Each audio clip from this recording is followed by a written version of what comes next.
Kita kembali lagi di acara Ketok Palu. Kita akan langsung membaca tweet dari Bang Hamdan Zulfa nih, mengomentari seputar sidang virtual di Twitternya. Nih di tweetnya Bang Hamdan kita baca. Bang Hamdan akhir-akhir ini memang lagi rajin nge-tweet ya Bang ya? Mana nih tweetnya Bang Hamdan? Oke, ini dari Twitternya Bang Hamdan. Persoalan pembuktian kendala utama dalam sidang secara online atau daring. Oke. Ada persoalan berarti nih, banyak masalah teknis yang bisa muncul, kendala jaringan, terdakwa tidak bisa didampingi kuasa hukum, atau saksi tidak bisa bebas berbicara. Oke, ada keterbatasan karena ada medium yang berbeda ya. Perlu evaluasi menyeluruh dalam pelaksanaannya. Nah, ini ada salah satu reply dari followers Bang Hamdan juga nih. Cinta NKRI, wah oke. Dia bilang gini nih Bang, tapi sidang lainnya masih berani mendatangkan yang bersengketa di ruangan sidang. Oke, kita melihat beberapa kasus sidang yang kemarin ya, ada memang terdakwanya juga dihadirkan ke ruang sidang. Nah itu apa yang membedakan, ada yang boleh, ada yang tidak nih Bang, berarti? Pertanyaannya itu mungkin dari followers Bang Hamdan nih. Ya memang tujuan daripada keluarnya Perma nomor 4 itu adalah dalam rangka menghindari penyebaran COVID. Oke. Itu inti tujuannya.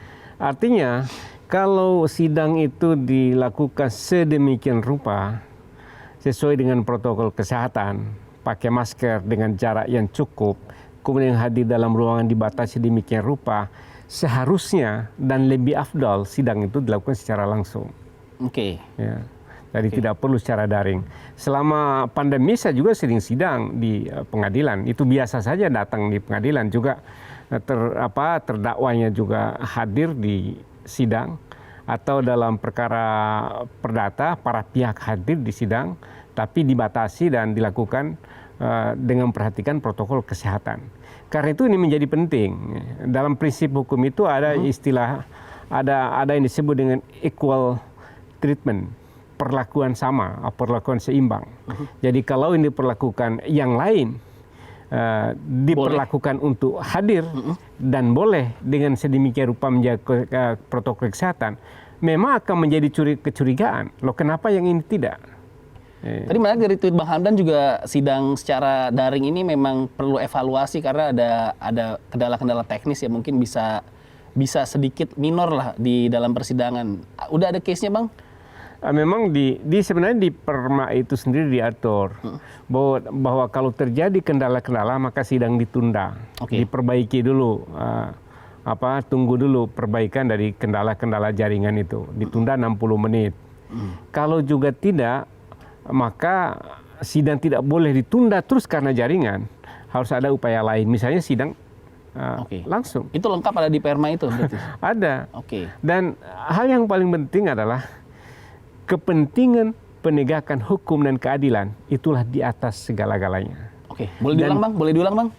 Kepentingan penegakan hukum dan keadilan itu di atas segala-galanya. Jadi itu yang harus betul-betul diperhatikan.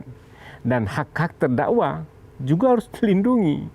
Karena yang nanti akan dihukum itu terdakwa. Jadi karena itu dalam hukum acara itu kepentingan terdakwa dalam penegakan hukum harus benar-benar itu menjadi perhatian hakim. Ini kita juga akan minta komentarnya nih dengan salah satu ahli hukum ya. Beliau juga menjadi salah satu pengajar di Universitas Indonesia. Bersama kami di Ketok Palu sudah ada Bang Aristo Pangaribuan, pengamat hukum pidana Universitas Indonesia.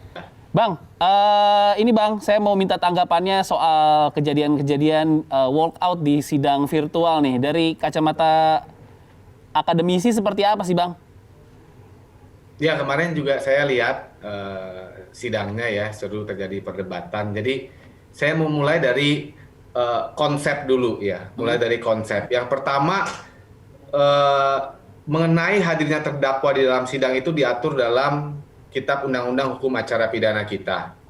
Di situ dikatakan bahwa memang hak terdakwa untuk diperiksa ya dengan kehadirannya. Kemudian juga undang-undang tentang hak sipil, sosial, dan politik, ya Covenant International ICCPR yang kita ratifikasi tahun 2005, itu juga dikatakan bahwa adalah hak bagi terdakwa untuk diperiksa dengan kehadirannya dan melakukan pembelaan. Nah, memang pertanyaannya apakah tidak hadirnya terdakwa ini hadirnya melalui telekonferensi itu dapat diartikan sebagai pemenuhan pasal-pasal itu kan pertanyaan besarnya. Nah, memang kemudian kemarin di perdebatan majelis hakim mengatakan bahwa dasarnya dia punya surat edaran Mahkamah Agung, juga dasarnya juga ada perjanjian kerjasama antara Mahkamah Agung, Kejaksaan, dan Kementerian Hukum dan HAM untuk melakukan sidang telekonferensi COVID-19 ini. Cuma pertanyaan dasarnya adalah sebenarnya sidang itu untuk siapa sih? Apakah untuk si jaksa, untuk si hakim, atau untuk si terdakwa? Nah, konsepnya di mana-mana sidang peradilan acara pidana itu sebenarnya untuk terdakwa karena dialah yang sedang dituduh secara serius. Jadi dialah yang harus diberikan hak. Acara itu untuk siapa? Ya acara itu untuk terdakwa. Nah, pertanyaan keduanya, boleh nggak kalau terdakwa itu minta ya, misalnya minta saya diperiksa secara langsung, tolong saya dihadirkan karena berbeda ketika tidak dihadirkan. Memang ini persoalan besarnya. Di satu sisi pemerintah pasti mengatakan bahwa pemerintah dalam ini kejaksaan ya, juga dengan pengadilan yang mendukung sidang virtual itu mengatakan bahwa ya sama aja lah kalau sidang secara langsung, toh ini cuma dakwaan aja, bukan pemeriksaan saksi, kan begitu. Nah, tapi di sisi lain memang ketika orang tidak bisa hadir itu kan berbeda, ya itu hak. Dari statement-statement tadi kita sahkan dulu.